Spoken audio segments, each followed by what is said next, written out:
ciudadanos y ciudadanas de Chile. Hoy nuestro pueblo ha participado en una jornada democrática y sin sobresaltos. El pueblo de Chile vuelve una vez más a expresar sus posiciones de manera democrática en las urnas.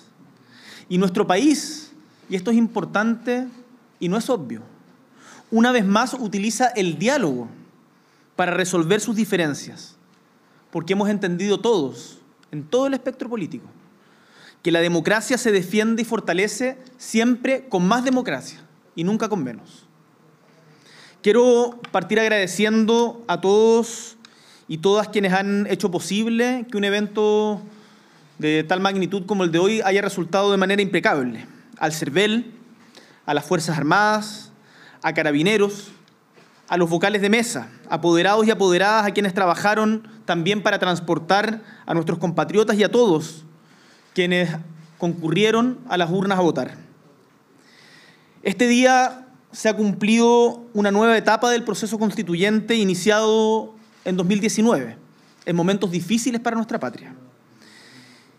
Y quiero decirles que volvemos, una vez más, a tener una oportunidad de construir, con diálogo y encuentro, una nueva Carta Magna que represente de la mejor manera posible los anhelos y el tipo de país en el que, como chilenos, queremos vivir en las próximas décadas.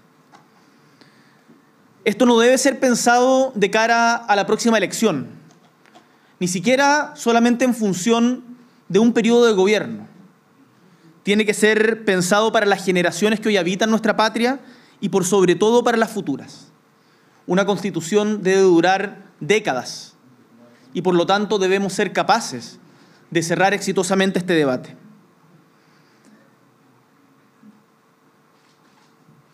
Pensemos en los niños y las niñas de Chile que sé que hoy también nos están escuchando. Pensemos que nos debemos a nuestros trabajadores, a las mujeres que trabajan el doble, la mitad del sueldo y doble labor, al mundo campesino que tanto tiempo ha sido olvidado, a las personas mayores que merecen una vejez digna, a quienes han sido, por uno u otro motivo, excluidos del progreso. Es a ellos a quienes nos debemos. Se han elegido hoy día 50 consejeros y consejeras constituyentes. Y como presidente de la República, en nombre del Estado y del pueblo de Chile, les invito a actuar con sabiduría y con templanza. La historia de los pueblos se construye en base a un continuo aprendizaje. Y este Consejo va a tener la responsabilidad republicana de hacer de esos aprendizajes una lección para evitar que la historia se repita y se redacte así un texto que interprete a la gran mayoría del país. El proceso anterior, y debemos decirlo, fracasó, entre otras cosas, porque no supimos escucharnos entre quienes pensábamos distinto. Quiero invitar desde ya al Partido Republicano, que ha obtenido una primera mayoría incuestionable en esta elección, a no cometer el mismo error que cometimos nosotros en su momento. Este proceso no puede ser de vendetas, sino de poner por delante a Chile y a su gente, antes que a los intereses partidistas o personales. A Chile Seguro y sus partidos los invito desde ya a construir grandes acuerdos por nuestra patria, tal como me han manifestado en reiteradas ocasiones la voluntad de avanzar en esa dirección. Y a los partidos de gobierno los llamo en estos momentos a la unidad, que es la que nos permitirá seguir luchando por las convicciones que tenemos y por las cuales, no hay que olvidar, estamos hoy día acá en La Moneda. Una Constitución que nazca de un proceso democrático podrá tener legitimidad social y dar estabilidad de largo plazo a nuestro país, que es lo que nuestra gente necesita. Y si somos capaces de bajar las barreras y superar las desconfianzas y la polarización, no me cabe ninguna duda de que vamos a ser capaces de lograrlo. Pensemos un poquito en el mapa más largo, más allá de este día o incluso de estos últimos años.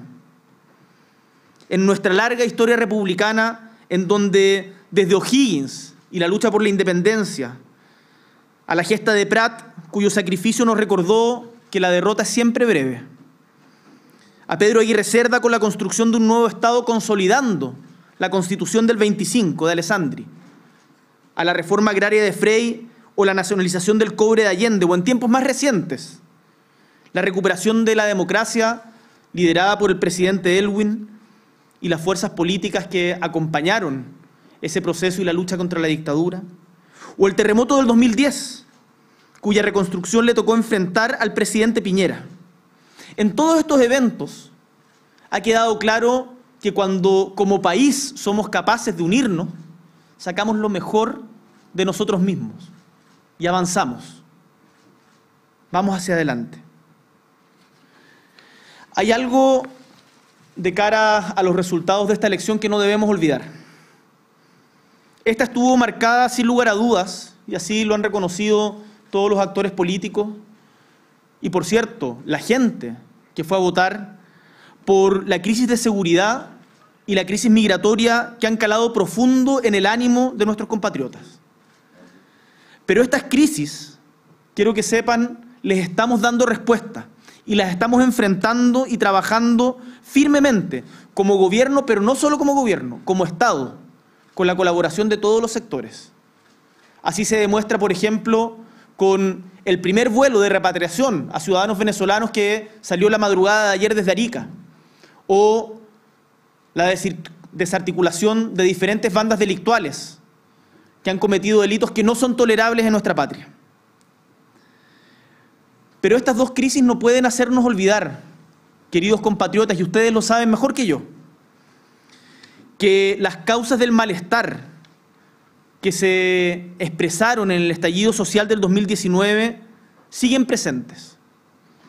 Y por lo tanto, para ustedes que nos están escuchando hoy día en las casas, es un compromiso que debemos asumir el terminar con los abusos, construir un nuevo sistema de pensiones que garantice pensiones dignas, apuntalar al crecimiento económico distribuyendo a la par, de manera más justa, la riqueza que entre todos generamos para enfrentar la desigualdad lacerante de nuestra patria.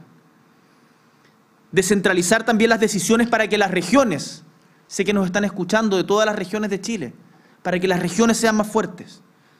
Recuperar la brecha educativa post-pandemia y que nuestros estudiantes puedan volver a estudiar con todas las garantías. Terminar con la violencia hacia las mujeres y las diversidades. Fortalecer la salud pública y solucionar la crisis de la salud privada. Tener, en definitiva, un nuevo pacto de desarrollo que equilibre crecimiento con el cuidado del medio ambiente en que vivimos.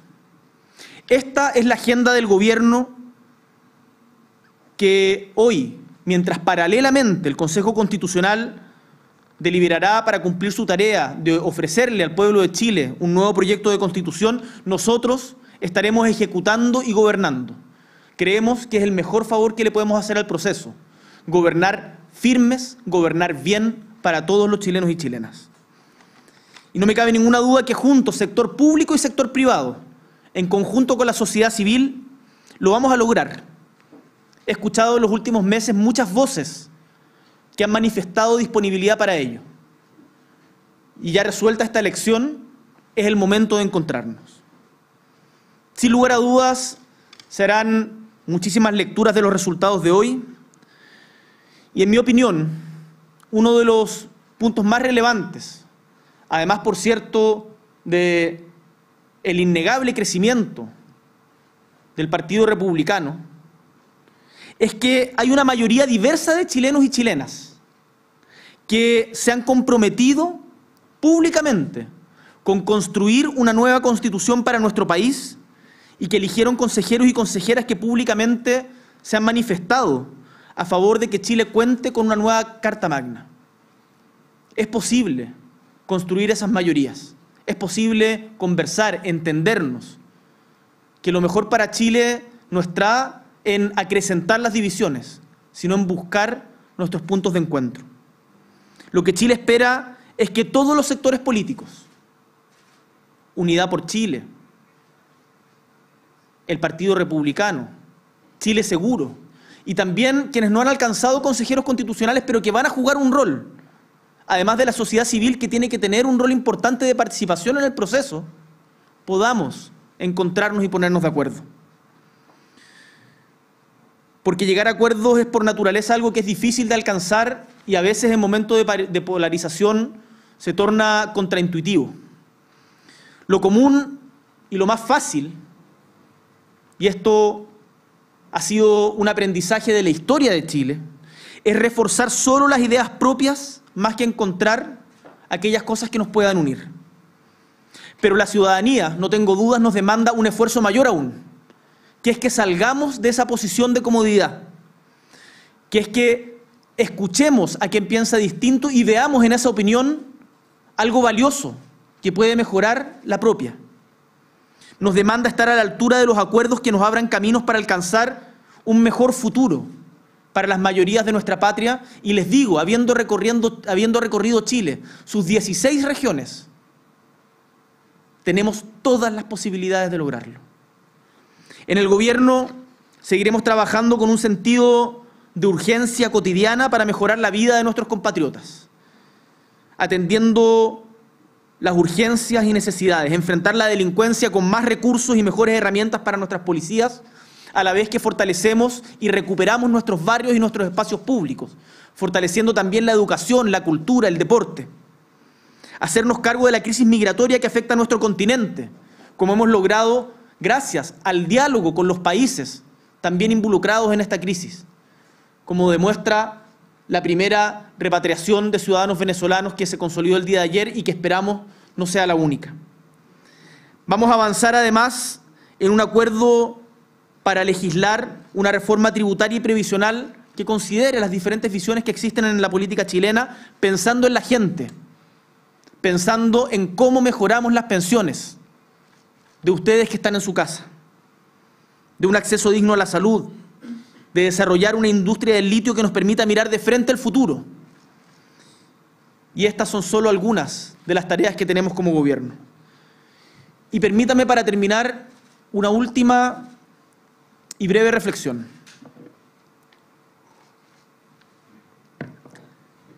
Cuando el péndulo de la historia en tiempos cortos se mueve de un extremo a otro, incesantemente, siempre son las personas más vulnerables las que sufren el efecto del enfrentamiento entre las élites. El liderazgo, tengo la convicción que se juega en detener este movimiento pendular, en un equilibrio que apunte hacia un progreso que pueda ser compartido y apropiado por todos. Esa es la que entiendo como mi tarea como presidente de la República, y a esta, compatriotas, los convoco. No me cabe ninguna duda que con buena fe, con voluntad de entendimiento, y poniendo a Chile, a nuestra patria que queremos tanto por delante, lo podemos lograr. Un abrazo muy grande, muchísimas gracias, y gracias por seguir fortaleciendo la democracia en estos tiempos. La ministra Camila Vallejos va a responder las preguntas de la prensa. Muchísimas gracias.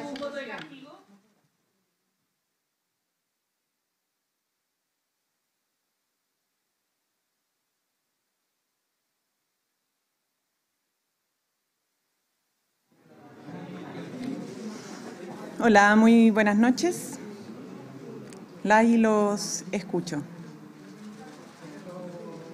¿Cómo está, ministra? Buenas noches. Buenas noches. Ministra, el triunfo del Partido Republicano, que el mismo mandatario reconocía hace pocos minutos, ¿puede ser leído como un voto de castigo a este gobierno? Se lo pregunto porque ingresa de lleno una fuerza política al Consejo que no comulga con los cambios constitucionales que ustedes han impulsado y que está en las antípodas, podríamos decir, del programa de gobierno que ustedes propusieron. Primero, creo que no nos corresponde hacer análisis de los movimientos de las bases electorales, ¿no?, en el mundo de la derecha de nuestro país. Lo que sí podemos señalar, y lo ha dicho el presidente de la República, ¿no?, que aquí hay fuerzas democráticas que en su momento tuvieron que ponerse de acuerdo para habilitar un nuevo proceso constituyente. Fuerzas que en su diversidad política, muy distintas, lograron señalar la importancia de abrir un nuevo proceso para contar con una constitución hecha en democracia y que responda a las necesidades de nuestro país en pleno siglo XXI, con su realidad actual, con su diversidad, con sus anhelos, con sus esperanzas. Y esa vocación mayoritaria está representada hoy día en el Consejo Constitucional. Y el gran desafío que tiene ese espacio es poder dialogar, poder sentarse a la misma mesa y alcanzar aquellos acuerdos que no son nada fáciles, pero que son demandados por la ciudadanía para tener normas constitucionales y una propuesta constitucional que esta vez sí logre representar a las grandes mayorías. Por lo tanto, si uno quiere hablar de triunfos o de avances, hoy día Chile ha dado plena demostración, no solamente en el propio país, sino que en el mundo, que las diferencias y que sus conflictos, por ejemplo, en materia de debate constitucional, los puede seguir intentando resolver con democracia, con diálogo y con acuerdo. Y esperamos que esa sea la principal tarea después de esta elección de aquellos consejeros y consejeras constitucionales que fueron electos. Ministra, queríamos saber qué visión tiene el gobierno, si existe alguna especie de autocrítica o cómo observan esta situación de los votos nulos, cómo lo explican, si obedece más bien a este voto de castigo o ustedes consideran que faltó información, principalmente de la ciudadanía, que en muchos casos vimos los votos marcaban una preferencia por cada lista sin saber que el proceso no era así. Si ustedes tienen allí también alguna mirada respecto a ese fenómeno. A ver, yo creo que es importante no asumir con paternalismo, ¿cierto?, a veces la decisión de la ciudadanía de votar nulo, ¿no?, o el voto blanco. Tenemos la primera elección de representantes con voto obligatorio e inscripción automática en nuestro país. Es natural y bastante predecible que hubiera un aumento de los votos nulos, por distintas razones, ¿no? Pero esto es predecible, es normal, pasa a nivel mundial cuando se generan procesos eleccionarios con estas normas como tenemos el día de hoy, ¿no?, que antes no lo teníamos. La primera vez que tuvimos voto obligatorio fue en el contexto de un plebiscito. El comportamiento del voto obligatorio con inscripción automática, que fue lo que heredamos de los últimos cambios electorales, hoy día se materializa con elección de consejeros y consejeras, ¿no? Por lo tanto, creo que hay distintas razones, pero era una posibilidad real el aumento de votos nulos. ¿Pero cree usted que faltó más campaña de información para que la gente supiera cómo tenía que votar, en este caso, cuáles eran las opciones que se tenían que marcar? ¿Ustedes tienen una mirada en respecto a eso? Yo sé que hay muchas razones, pero sobre ese punto de la campaña. Y creo que eso es parte también de los análisis que tienen que hacer las listas, los propios partidos, el tiempo de las campañas, el tenor de las campañas. Evidentemente no le corresponde al gobierno juzgar el desempeño de las campañas electorales y la capacidad de incentivar, ¿cierto?, a la votación informada de los planes, propuestas, programas, posiciones de cada candidato y candidata. Esas son reflexiones que tendrán que probablemente hacer las distintas fuerzas políticas, las propias candidaturas, los partidos que se dieron a la tarea, ¿cierto?, de mostrarse como una alternativa ante la ciudadanía. No es que ayer no haya faltado campaña del gobierno en ese tema. A ver, es que vuelvo al punto. Primero, es natural que en un contexto de voto obligatorio con inscripción automática se acrecienten los votos nulos. Esto es una realidad a nivel mundial. En segundo lugar, la información sobre las candidaturas, sus opciones, sus posiciones políticas es tarea efectivamente de quienes constituyen las listas y las alternativas a presentar ante la ciudadanía. El Estado, el gobierno no puede suplantar el rol de los candidatos, candidatas o de los partidos. Ministra, con los resultados que hemos visto esta tarde, con un claro y contundente triunfo del Partido Republicano en la conformación de este nuevo Consejo Constitucional, ¿sería un error llamar a rechazar desde ya este nuevo proceso constituyente y el resultado finalmente de este proceso constituyente? ¿Les hace sentido el mensaje que entregó esta semana el senador Latorre en línea con eso? Voy a reiterar algo que hemos señalado desde el primer momento. Hoy día lo que hemos hecho en nuestro país es elegir a las y los consejeros constitucionales.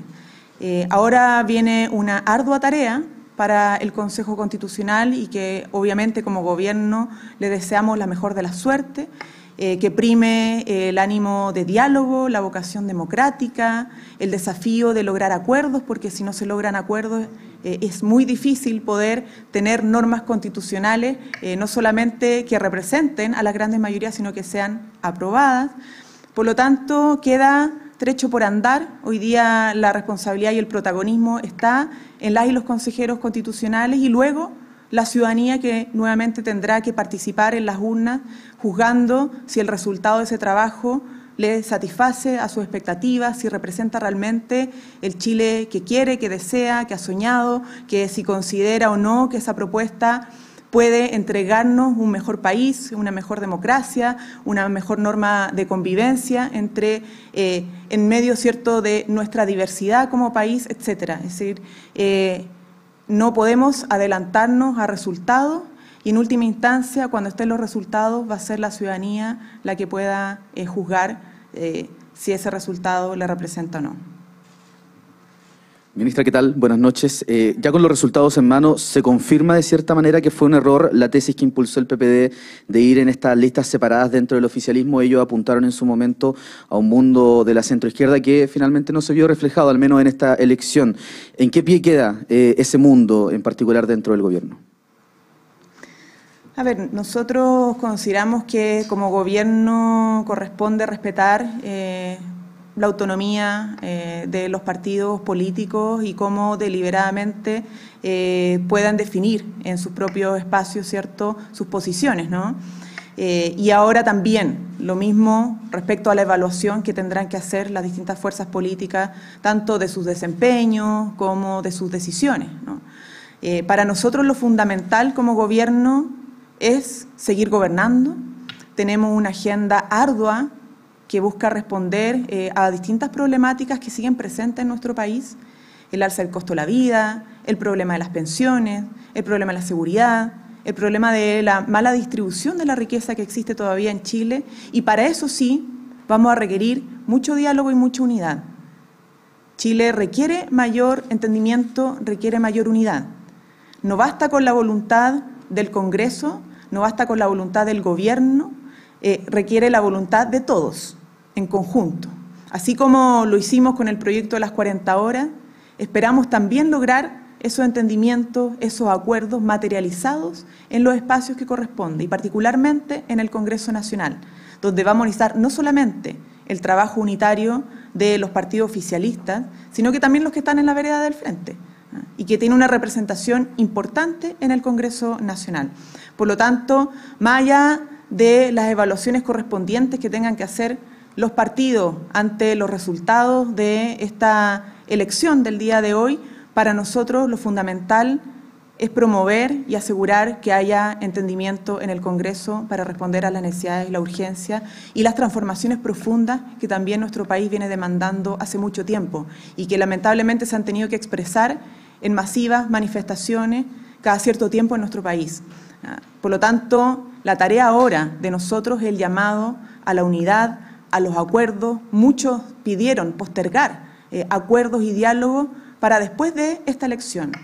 Bueno, es momento del acuerdo. Ya esta elección sucedió, tenemos que seguir gobernando, tenemos que seguir legislando en el Congreso y por lo tanto esperamos que el diálogo, el entendimiento y los acuerdos se materialicen. ¿Y para qué? Para responderle a la ciudadanía. En la agenda de seguridad, en la agenda tributaria, en la agenda de royalty, en la agenda de pensiones, de Sistema Nacional de Cuidado, de salario mínimo y tantas otras materias que demandan con sentido de urgencia nuestro país para construir un Chile más justo, más seguro y más democrático. Ministra, ¿cómo está? Buenas noches. Justamente mi pregunta está enfocada en lo último. Esta semana se votan proyectos como el royalty, el salario mínimo, por ejemplo. ¿Cuál es el llamado que se hace a la oposición? Hay algunas voces que han manifestado cierto temor porque puedan envalentonarse después de este triunfo por parte de los republicanos. ¿Cuál es el llamado que se hace ahí en el Poder Legislativo? A ver, yo creo que es importante, después de esta elección, que como gobierno no nos tengamos que enfrentar a vetos o obstrucciones de cambios y reformas que son urgentes en nuestro país, porque eso alimenta el descontento, alimenta la desconfianza, alimenta la incertidumbre, que desde las instituciones democráticas no seamos capaces de dar resultados concretos en materia de salario, en materia de pensiones, en materia de redistribución de la riqueza para financiar urgencias sociales como el tema de la seguridad o el financiamiento para la disminución de las listas de espera. Lo único que va a hacer es alimentar más la desafección. Y nosotros tenemos la responsabilidad política de responder ante la demanda ciudadana.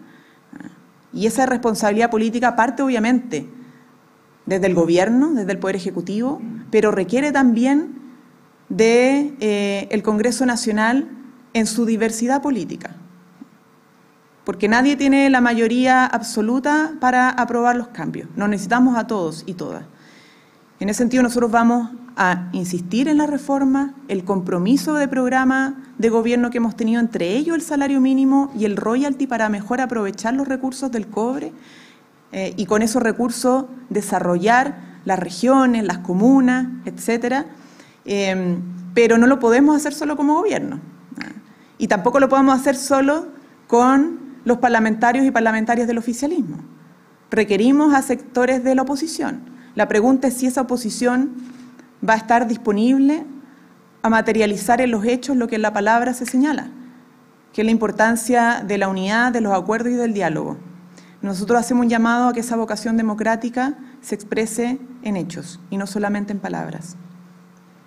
Bien, para terminar, solo quisiera aprovechar esta oportunidad en nombre del Gobierno de lamentar el fallecimiento de don Patricio Bañado, una lamentable pérdida porque fue un periodista excepcional que hizo un trabajo que merece el más transversal de los reconocimientos por la recuperación de la democracia, un periodista valiente que fue, ha sido y seguirá siendo ejemplo para muchos y muchas. Así que en nombre del Gobierno, el pésame a su familia, sus seres queridos, al mundo de las comunicaciones y a todos a quienes hoy día han lamentado la pérdida de uno de los grandes de nuestra historia.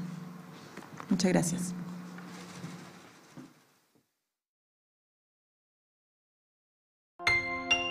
Gobierno de Chile, presentes por un mejor futuro.